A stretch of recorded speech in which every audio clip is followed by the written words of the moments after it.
Olá! Sabe aquela frase famosa que todo mundo acha que é o começo da filosofia? E se essa frase for, na verdade, só metade da história? Pois é, hoje a gente vai desvendar um princípio que foi esquecido, mas que por quase 1000 anos foi a verdadeira base do pensamento ocidental. Gnose auton, ou, como a gente conhece, conhece-te a ti mesmo. Essa frase, né, gravada lá no templo de Apolo em Delfos, ecoou por séculos e séculos. Virou tipo o lema da introspecção. É uma ordem direta e muita gente acredita que foi aí que a filosofia começou de verdade. Mas e se essa ordem para se conhecer fosse só um pedaço de algo muito maior, algo bem mais fundamental? Pois é, segundo o filósofo Michel Foucault, a história que a gente conhece está faltando uma parte. E essa parte que se perdeu, olha, muda completamente o jogo. Então vamos nessa. Para a gente achar o que se perdeu, a gente precisa voltar lá para Delfos e descobrir qual era a outra parte, a contraparte esquecida do conhece-te a ti mesmo. E é aqui que o Foucault mostra a peça que faltava no quebra-cabeça. O famoso conhece-te a ti mesmo, na verdade era mais um conselho prático, sabe? Para quem ia lá consultar o oráculo. Só que do lado dele, e o mais importante, muito mais fundamental para os antigos, existia o epimeleia eutou, traduzindo, o cuidado de si. E isso, olha, não era um conselho qualquer não, era a base para a vida inteira. Tá, mas o que é exatamente esse cuidado de si? Bom, primeiro, esquece essa ideia moderna de autoajuda. Para os antigos não tinha nada a ver com egoísmo. Era uma atitude completa.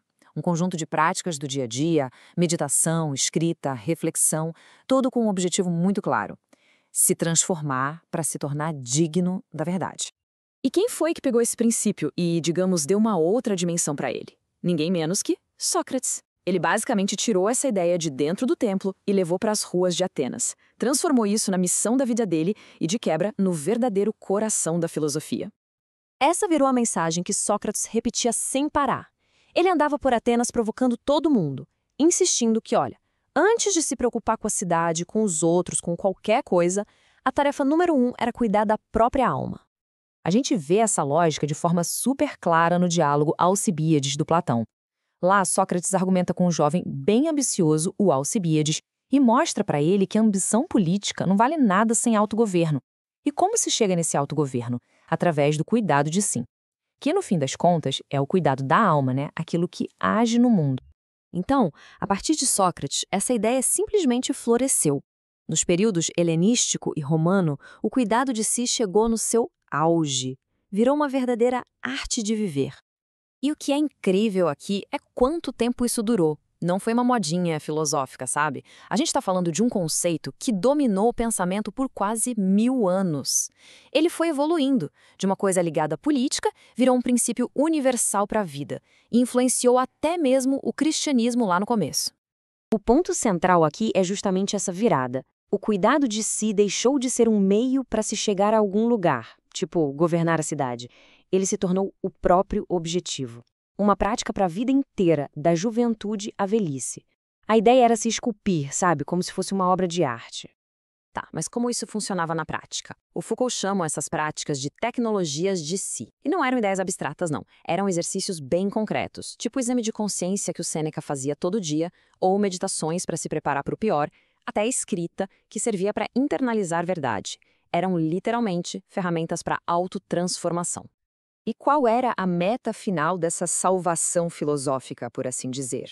Era alcançar 2 estados ideais. O primeiro, a ataraxia, que é uma tranquilidade da alma mas tão profunda que nada de fora consegue te abalar. E o segundo, a autarquia, uma autossuficiência tão completa que a felicidade não depende de mais nada nem de ninguém. Ok, se essa prática foi tão importante por tanto tempo, o que foi que aconteceu? Para onde ela foi? Bom, o Foucault identifica um ponto de virada bem decisivo na história do pensamento, que ele chama de momento cartesiano. Aqui a gente consegue ver perfeitamente a mudança de paradigma. Para os antigos, a verdade tinha um preço. Era preciso se transformar, era preciso mudar como pessoa para poder conhecer. Já com Descartes, a condição é outra. Agora basta ter o método certo. É aí que a espiritualidade e a filosofia meio que se separam. E é nesse ponto que o conhece-te a ti mesmo vira o protagonista da história. Só que com um significado totalmente novo.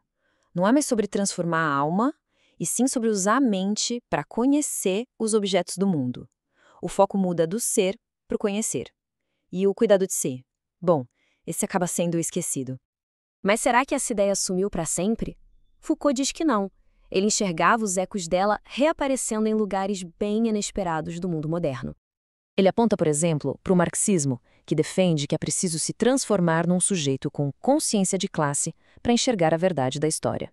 Ou então a psicanálise, onde um trabalho longo e profundo sobre si mesmo é o preço que se paga para acessar as verdades do inconsciente.